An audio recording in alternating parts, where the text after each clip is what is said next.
Crochet just had objectively his worst start of his Red Sox career against Houston, pitching less than 5 innings for the first time this season and taking the loss. So, was this just one of those starts? A temporary blip in his ace resume? Or is this a sign of regression and the second half slide we've all been dreading? Let's find out.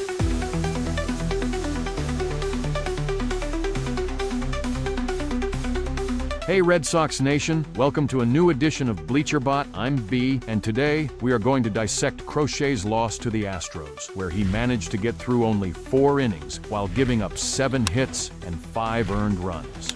Swinging a high, deep drive. He jumped all over this one, and this ball is gone. Not his best start. Sure, the Sox rallied behind homers from Bregman, Toro, and Anthony, and closed the gap to within 1 run in the 7th, but it wasn't enough, and we ultimately took the loss. Roman's shot was majestic, by the way, and he added another bomb the next day in Houston, too. Swinging a high fly ball, right center field, that's deep. Melton racing back, and that ball is gone. Roman Anthony for the second night in a row. So as we predicted in our video last week, his power surge is imminent, and it might just start to look like a full-blown fireworks show soon.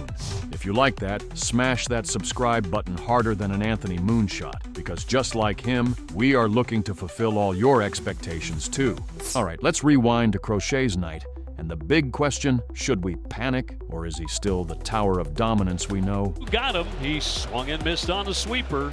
Let's not forget, this is the first time he's crossed 150 innings pitched in a season. In his first year as a starter in the Bigs last season, he pitched only 146 innings for the White Sox. And after his dominant first half last year, he regressed drastically post the All-Star break, before being shut down after less than 40 innings in the second half. So history isn't on our side here. Now what do you think? Should we brace for deja vu? Was this just an unlucky start for Crochet, who will bounce back in his next? Or is this the inevitable decline caused by the increased workload he has borne so far? Or do you have another take on this?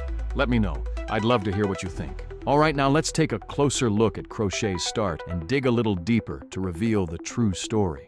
To begin with, this wasn't a complete loss of command. Crochet threw 86 pitches, 61 of those were strikes, and he walked just 1. So command wasn't a major issue here. He did miss with his location on a few pitches, sure, and we'll get to those in a moment. But for most of the night, Crochet was painting like an artist, not spraying bullets. Swinging a miss that fooled him badly and struck him out. Like his backdoor cutter to Urias in the 2nd inning. Filthy! Right on the black to strike out Urias. So no, this wasn't a total control meltdown, and definitely not a sign of regression. And it certainly wasn't because of a drop in velocity either. Crochet's fastball was humming. Walker will take that one for a called strike, and it's 0-2. Touching 99 miles per hour when he needed it. He gears this one up at 99 miles an hour. Correa just nodding. And his cutter had juice. In fact, he was varying speeds like a bartender juggling martini shakers. High heat, cutters in tight, then a slower sweeper or sinker. That one ate him up. It was more precision. That's a strike. Less burnout. In the first 2 innings, Crochet looked like his usual dominating self. 3 strikeouts among the first 5 Astros tonight. Then, the Houston hitters got dialed in, stringing together hits in the 3rd and doing early damage. And a base hit to right. That'll send Smith home. And the Astros are on the board with 3 consecutive hits against Garrett Crochet to make it 2-1. Credit to the Astros hitters here. They came in with a game plan against Crochet, and they executed. They came out hunting, knowing Crochet's a strike thrower, and that aggression paid off. Yeah, they're coming out hacking. They're looking first pitch. The good thing is that Crochet tried to adjust when he realized he was in trouble. Knowing Altuve's propensity to swing at the first pitch, he threw him a sweeper to start the at-bat, and Altuve took a premeditated hack for strike 1. Crochet got him to fly out eventually, but the Astros were relentless. High fly left center field deep. That's way, way back there. That's going to be on the track. 1 run is in. Here comes Correa around. The throw home won't get him. 2-run score. And punished him again in the 4th. Crochet gave up his 3rd double of the night, and then Chas McCormick got a 96-mile-per-hour sinker that just didn't sink enough and got launched for a 2-run home run. Pretty good swing right there, balancing on time at the 96. But you're exactly right, Lulu. They have been aggressive.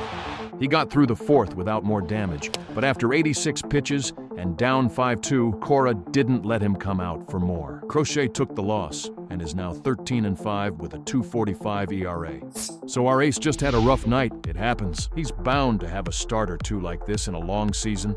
And Houston is a good team. They lead the AL West. But I didn't see any glaring warning signs that would make me believe that this is the start of a regressive phase for Crochet. The Astros came out swinging, got some lucky hits, and by the time Crochet adjusted, it was too late. Swing and a miss. He strikes him out. Back to the sweeper to get him. Now let's not forget, Crochet has been absolutely elite throughout the season and is still a Cy Young favorite. He leads the AL in strikeouts and innings pitched. And most importantly, his confidence is unshakable. He believes in himself. A start like this, it happens to the best of pitchers. It's never about the stumble. It's about how he storms back that's important. And that was nasty. So don't panic, Red Sox Nation. I believe he bounces back as the cruising Crochet we've come to worship. And this is just a sidestep on the way to the top of the Cy Young Mountain. Crochet fires and strikes him out.